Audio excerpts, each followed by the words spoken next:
need y'all to get ready with me right quick.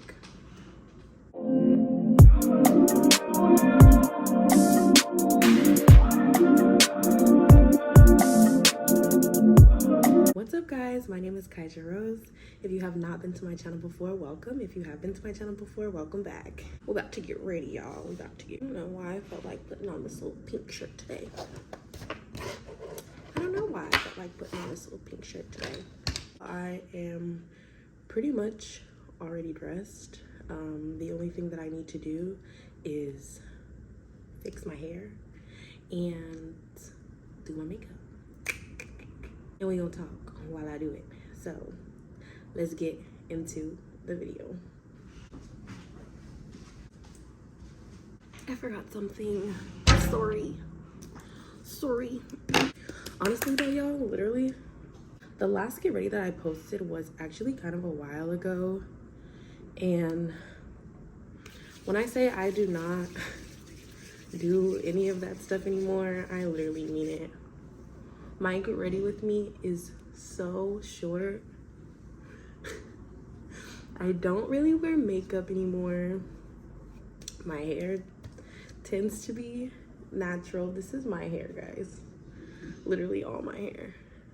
There's a few things that have gone on in my life that I would love to share with you guys, even though this routine of mine is so quick and to the point. I'm gonna get out as much as I can.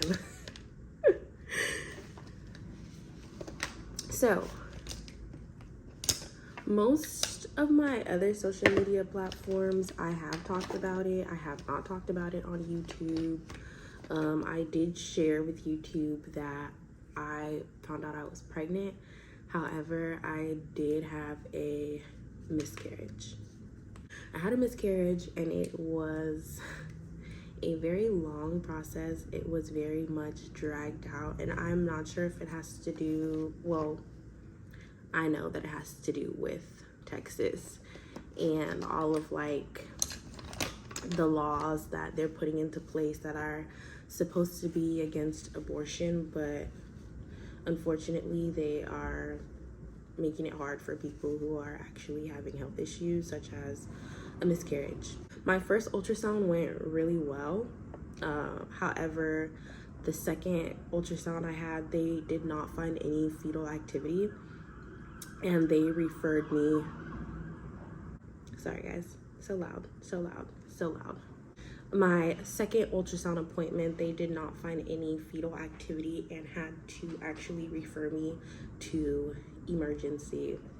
When I went to emergency, they basically just played it out to be, everyone thought that I was earlier along than what was anticipated, because they said that my measurements were still a little small. I had my fetus and I had the fetal pole.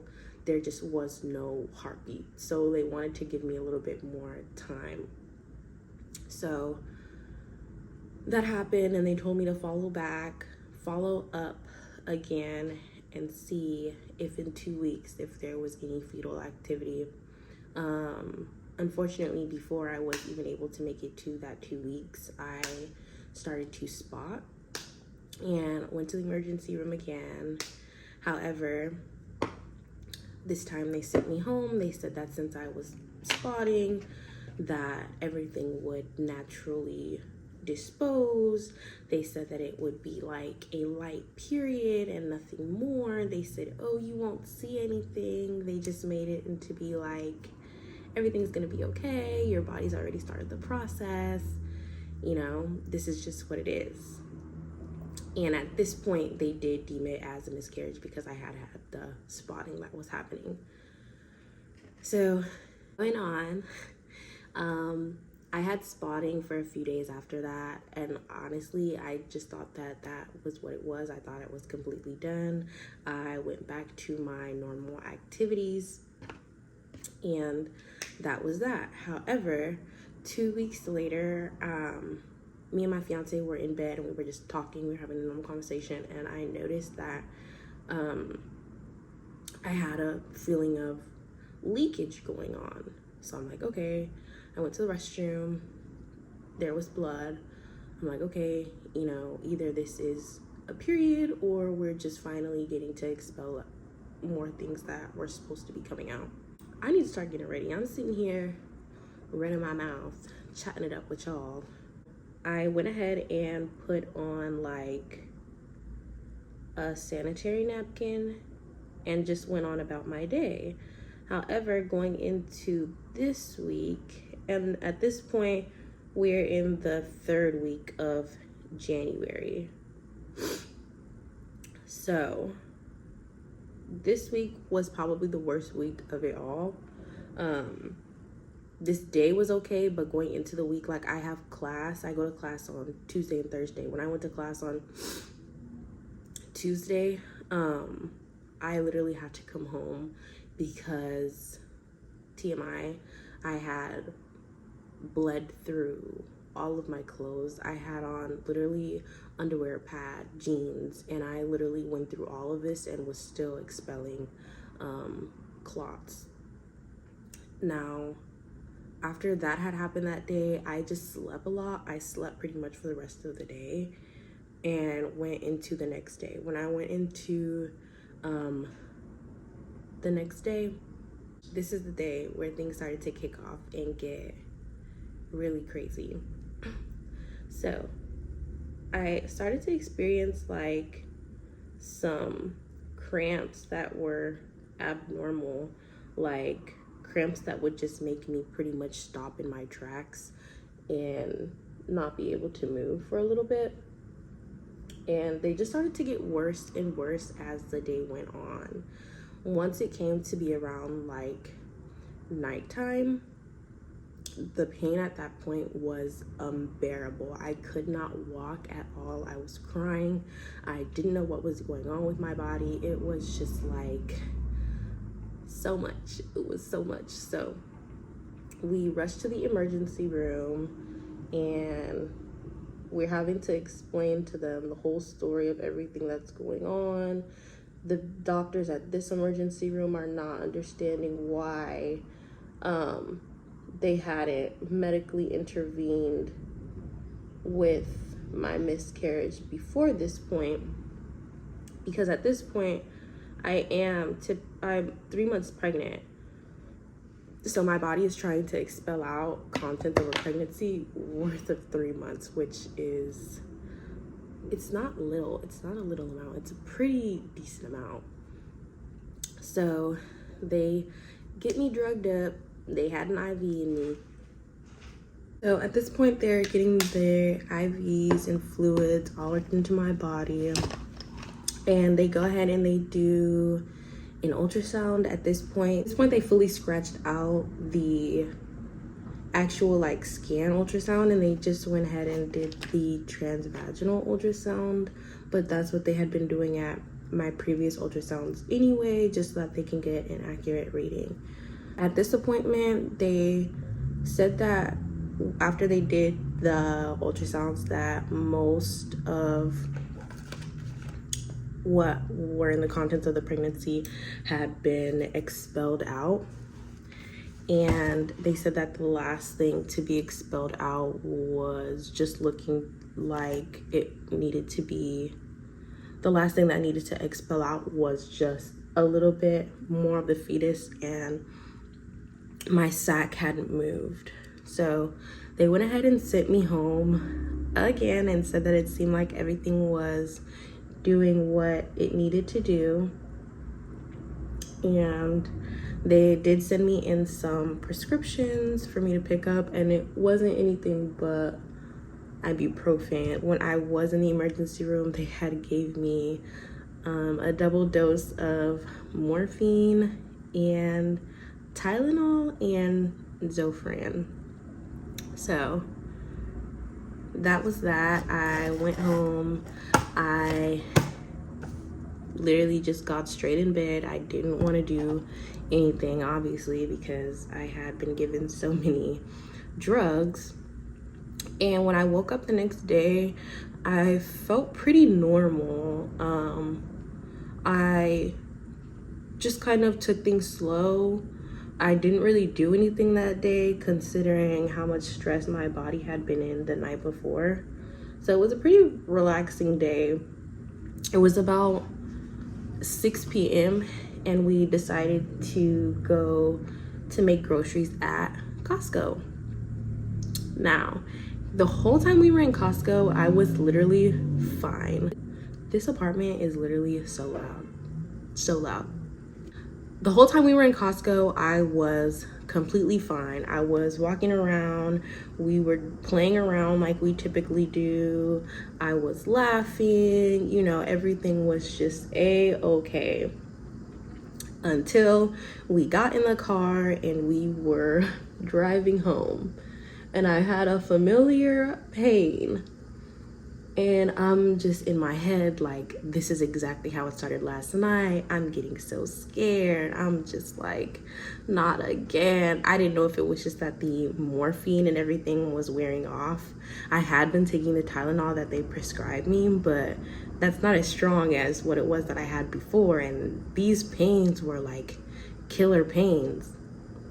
They were, when I was in the emergency room the night before, she basically described it as my body had went into labor, that my cervix was dilating so that I would be able to expel all the contents of my pregnancy. And at this point, it's a 3-month pregnancy. So it's not just simple work that my body is doing. So as we get closer and closer to home, I'm just like, my pain is building up. I don't know what to do. I get home and I'm just crying and my body is starting to go into shakes and chills again. And he just went ahead and put the groceries up and it's just like, we gotta go back.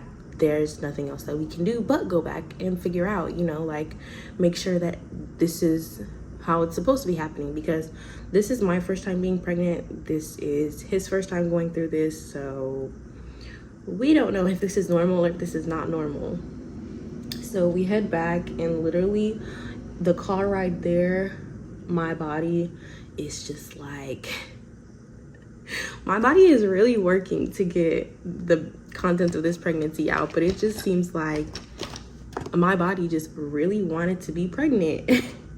And I don't understand. They're just working against each other and it's just so much. Oh, what? It's hot. We love it. Coffee from the mister. Thank you. Appreciate it. Love you, baby. But I don't even remember where I was. We're driving back to the emergency room. So literally I'm just like, I cannot sit still. I'm in the car, I'm putting my seat back, putting my seat forward, all of the above. It's just, there's so much pain. We dropping stuff. We are dropping stuff. I had 1 sip of coffee and that's how we're acting. No bueno. So my pain is just intensifying. Like as the minutes go by. I don't even want to look at the GPS and see how far we are. When we got to the hospital, I couldn't even walk. They immediately brought me a wheelchair and they went ahead and did an emergency admission on me. So they took me straight to the back and started to get me worked up as soon as they possibly could. Now this day, the pain was actually worse than the day before. Surprisingly, y'all, I did not think that it could get any worse than what it had been, but I was proved wrong. Oh, so wrong. It was like I was constantly feeling like I had to pee, couldn't walk to go pee, couldn't push to go pee. She literally the nurse brought me a bedpan so that I could try to pee in my bed, and I just could not do it. So they worked me up again with the morphine. However, this time the morphine did not work, so they actually ended up going ahead and putting fentanyl into my bag, which I was fully against. Y'all know that video where that dude is in the hospital and they're saying that they're about to give him fentanyl and his facial just like completely changed? That was me. Literally, I did not want that.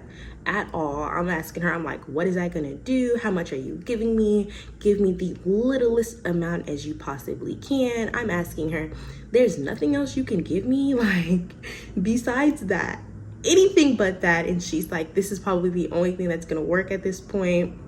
And when she explained it to me, she was like, oh, the previous patients that I have just said that they got light hallucinations. Y'all, when I tell you there is a reason why I do not do drugs, and it is because me and drugs do not mix together, I was so scared when she said that. Hallucinations, I'm like, I do not want to be in here like talking to the walls. I don't want to do it, but I let her go ahead and do it anyway because the pain was just like, I could not take the pain. So I let her give it to me, and actually that was the only thing that worked. They didn't take me to the ultrasound room like they had before because my pain was so bad. They went ahead and just brought all of the radiology equipment to the room that they had put me into, and they worked up my ultrasound in there. Now, when you're doing an ultrasound at this point, they're not letting you see anything. They're not letting you hear anything. They're not talking to you at all. So it's really just pretty awkward. She has a little wand for the transvaginal, and she's not saying anything to me, and it's just strange. It's just strange. So she finishes her job, she leaves. We continue on. At this point, you know, I'm okay. I'm not really in pain. So that's a good thing. They tell me that I do have to wait. My hair is pretty much, this is exactly how I like my hair, but I'm gonna go ahead and put some more curls in it because we're not done with the story yet. So let's continue. So they tell me that they have to wait for the person who goes over the ultrasounds to go over my scan and figure out what it is that's going on, what's left, and what needs to come out. They also had to go ahead and call in the on-call OB that they had for the emergency room for my case. So she came in and she talked to me once they got the results from the ultrasound. And finally, after weeks of going through this situation, she tells me that at this point they have no choice but to medically intervene because my sac itself is not moving and they have to go in and take it out. So I was given 3 options. I was given the option to go home and pick up the pill that you would take that would cause the pregnancy contents to expel. I was given the option to be admitted and still go the route of taking the pill to expel what was left of the pregnancy, or I was given the option to go ahead and have the surgical procedure, which is called a DnC. With the option of the pill, especially in my case, because my body had already been trying to expel the contents of my pregnancy for a month. It was a month of me going through this. There's no guarantee that taking the pill is going to work. Also, Texas is going through, you know, like I stated in the beginning of the video, banning abortion, and it's going to be hard for me to be discharged and try to pick up that medication that I need to make this process go by, because a lot of pharmacies or pharmacists are refusing to fill this prescription because of the laws that are currently going into place in Texas, and it just would affect the practice. So me and my fiance, we just had to really have a conversation about it and figure out what the best option for us to take was. And with everything that we had been through in the past month, it just seemed like the best option was the DnC. You know, it was something that was going to be able to be done. We were already at the hospital. I had already been admitted. We wouldn't have to worry about trying to jump through loopholes to get this pill from the pharmacists, the pharmacies. They would have had to write a really detailed letter about my situation to even put the prescription in trying to get the pharmacy to fill it, which would not have even still been helpful, is the way that she made it seem. Through all the pain and all of the visits to the emergency room, we went ahead and let them know that we chose the route of having the surgical procedure done in order to get everything out that needed to come out.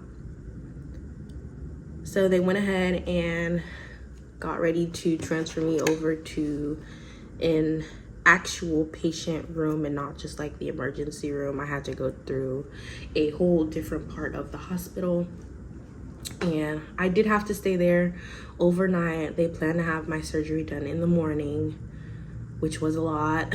They also had to run so many blood tests on me. My levels were low when it came to like my vitamins. I think one in specific was like my potassium.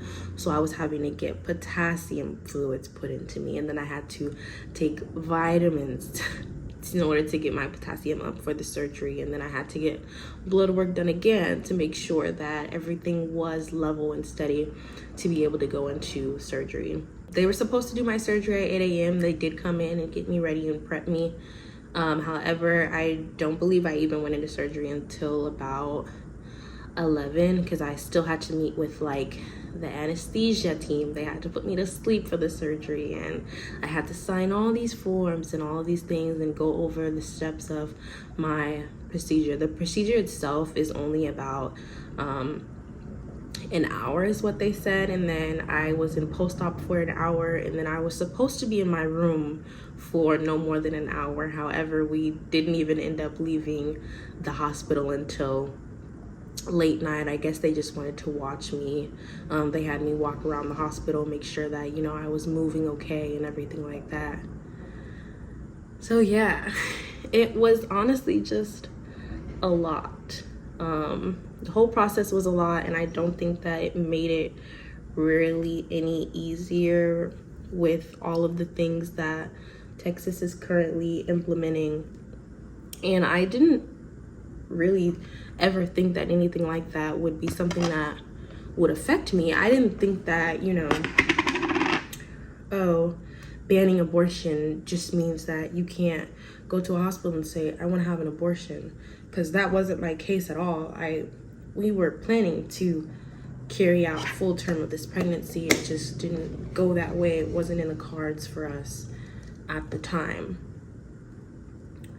But now I see that this whole thing really affects more than just that, and I can see that this whole situation can be really hurtful to someone, especially someone who may have high risk or anything like that. So it just made me really think a lot. This process made me think so much about Texas, about healthcare, about family planning. Just so much came into account when I actually went through it myself. It is now February. I finalized everything. I had my procedure on January 25th, and I can currently say that I am in a good space. I still have my days where I get sad, don't get me wrong, but it's just life. It wasn't our time. When the time is right, the time will be right. And no telling if it will be soon or if it will be later in life. It may be years from now. It could be, who knows when it could be. But I don't regret anything. I don't regret any decisions made. I don't regret or feel resentment for any of the pain that I went through. I can 100% say that I would go through it all again. Especially because I went through all this pain and wasn't even able to go home with my baby. Like, of course I would do it all again, especially if I get to actually come back home with my baby and my family grows, and you know.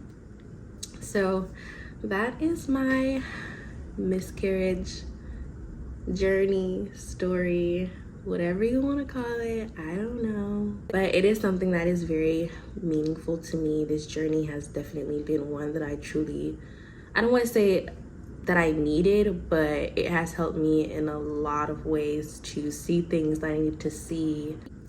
That is going to be the end of this video. I am pretty much ready to go. I need to go, and I need to finish this coffee that my amazing fiance brought me. Shout out to you, because I know you're gonna watch this.